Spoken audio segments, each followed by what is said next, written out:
Now let's dive deep into this big LGBTQ story for today. I'm Bishop Darrell Watkins, and let's queer up faith. LGBTQ plus bishops push back on Southern Baptist marriage repeal call.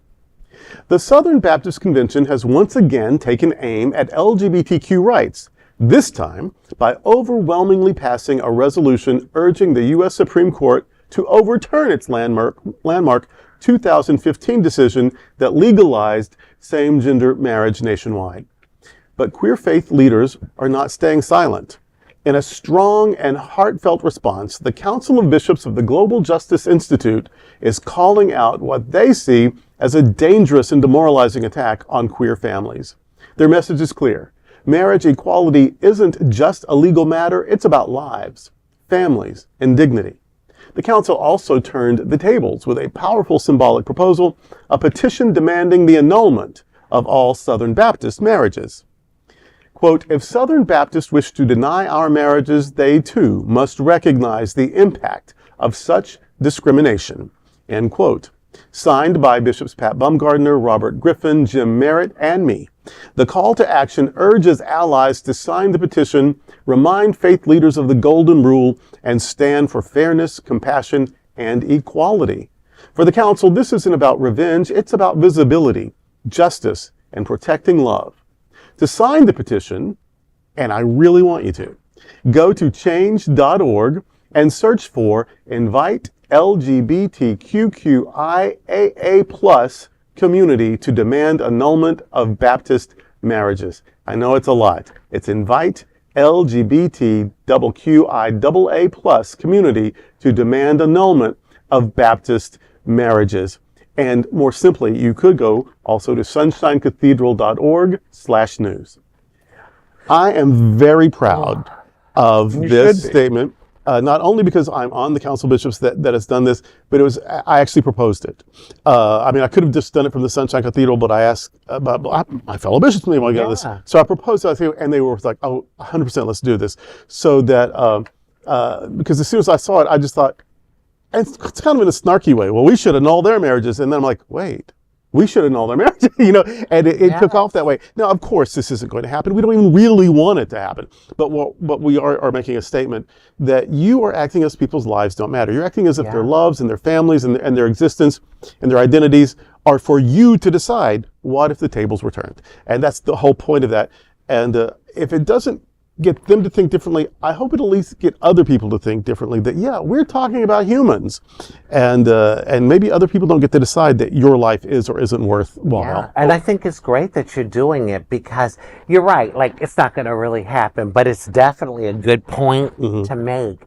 I saw a video recently on Instagram, and it was this Baptist minister, and he was talking about, oh, you all want all the gay people out of this church? Well, then say goodbye to the music. Right. And I thought that was because, LGBTQ people have been in the religious communities all around the world and contributed. Right. And so I think it's wonderful. But I think, as a recovering Catholic, it's always important. But I think the biggest point that I haven't heard, because I didn't have a chance to do a lot of research on this story, is that unfortunately for the religious community, they equate marriage as religion.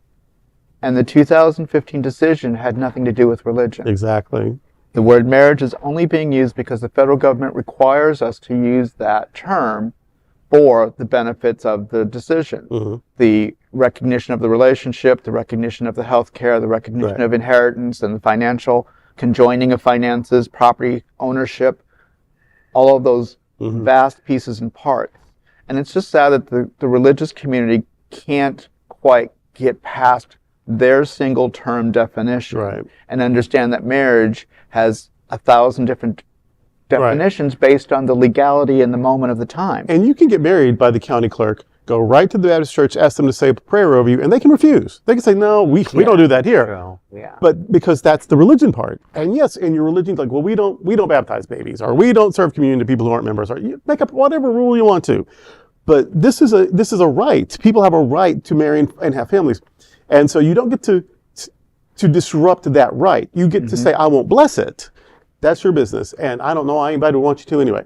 But this is a legal right, and you don't get to have legal rights that other people don't have. But that's why I made the point. We need to make sure that with the Southern Baptists that this has nothing to do with religion. It is the requirement of the federal government to use the word marriage.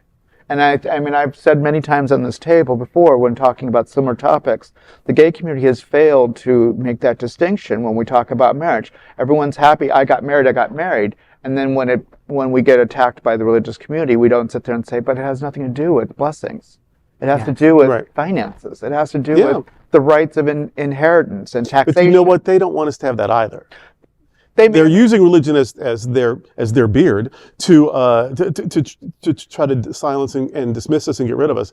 But yeah, it's not just, if it was just about prayer, they can make a big deal. We're the ones that won't bless you, and you know. But no, they actually don't want us to have legal rights. Well, but from what I'm hearing from the religious leadership that I'm paying attention to or getting the opportunity to hear, it is about the religious aspects. It's the sexuality. It's the adoption issues. It's the children issues.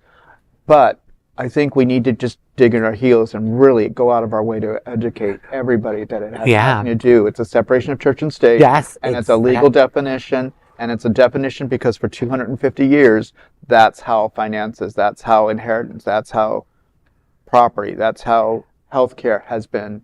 And that's what I've been thinking all along for these last few years. Isn't it supposed to be separation of church and state? And I noticed that a lot of these politicians are blurring the lines too. Right. They're mixing religion in with the politics. That's not by accident. No, they're weaponizing religion. They're weaponizing weaponizing religion for their political purposes. I do want you both, and all of you out there, to go to sunshinecathedral.org/news and find this. You can go to the other one too, change.org.